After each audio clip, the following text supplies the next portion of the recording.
Yan guys, ang niluto ko ngayon. Cold ramen ang tawag dyan. Pang salad siya. Thanks for watching. Kasi nabili pala ako ditong ramen ang tawag dyan. Ramen ba yun? Anong Korean? Try natin lutuin ngayon. For dinner. Gusto na siya lang 3 minutes. Subak ko rin yun guys. Ano siya pang tingnan mo, parang Japanese na ano natin, lagay dyan.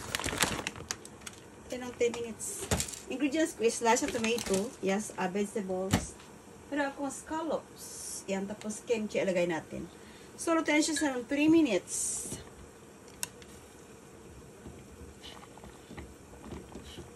Lagyan natin sa guys ng boiled egg din. Ano siya, ramen ang tawag dito. Ramen daw. Yan, hugasan natin. Hugasan natin yung sabak ko. Noodles pala.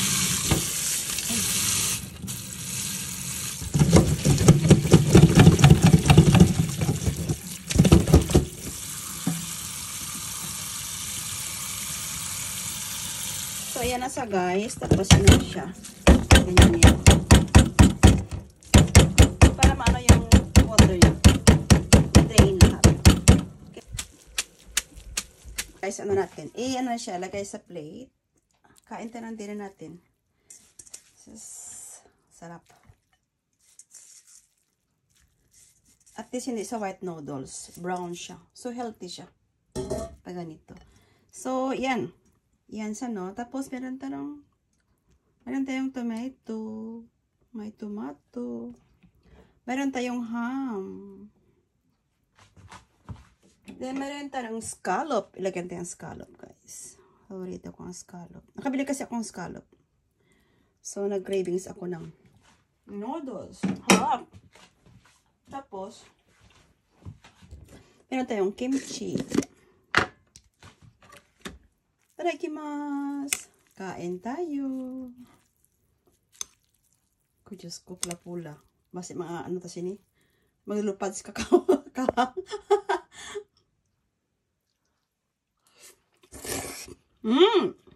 Kagamit. Makaya ang karay. Oishi! Sa dinamihan ko lang bili, no? 2 pack lang binili ko kasi akala ko hindi ko makaya. Sarap pala nito.